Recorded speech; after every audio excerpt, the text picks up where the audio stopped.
Hello and welcome to What the F*** Just Happened Today, your essential guide to the daily shock and awe in national politics. I'm Joe Amditis. Let's get to it. It's Thursday, February 1st, 2024. Welcome to day 1108. The House of Representatives passed a bipartisan tax package that pairs a temporary expansion of the child tax credit with a trio of business tax breaks. The bill includes $33 billion to expand the child tax credit for 3 years, and it's estimated to benefit roughly 16 million children in low-income families in the first year and lift 500,000 children out of poverty. The legislation would also revive some expired parts of the 2017 Republican tax cuts for businesses, including deductions for research and development, interest expenses, and investments in equipment. The vote was 357 to 70, with 188 Democrats and 169 Republicans voting in favor and 23 Democrats and 47 Republicans opposed. The bill heads to the Senate now, where Republicans can block the bill with a filibuster.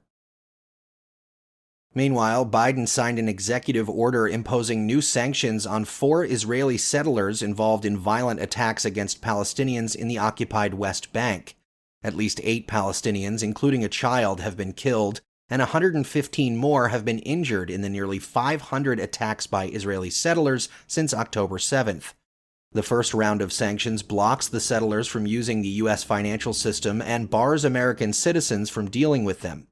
The order notes that the violence by settlers undermines U.S. foreign policy objectives, including the viability of a two-state solution and ensuring Israelis and Palestinians can attain equal measures of security, prosperity, and freedom. Meanwhile, the United States carried out airstrikes against a drone ground control station belonging to the Houthi rebels in Yemen.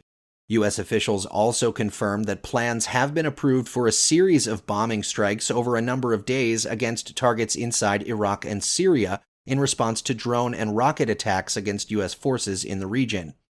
Defense Secretary Lloyd Austin said, "This is a dangerous moment in the Middle East. We will continue to work to avoid a wider conflict in the region, but we will take all necessary actions to defend the United States, our interests, and our people, and we will respond when we choose, where we choose, and how we choose." And finally, Trump's lawsuit over the dossier that alleged he engaged in perverted sexual acts and paid bribes to Russian officials was dismissed by a British High Court judge.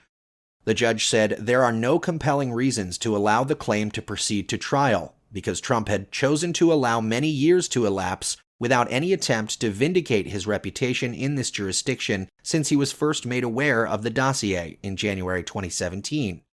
Last year, Trump sued ex-MI6 agent Christopher Steele and his consultancy, Orbis Business Intelligence, saying he suffered significant damage and distress from the publication of the Steele dossier. The judge, however, said she would not determine the accuracy of the dossier itself.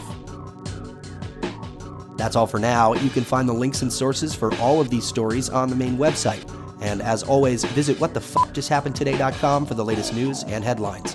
Until next time, I'm Joe Amditis.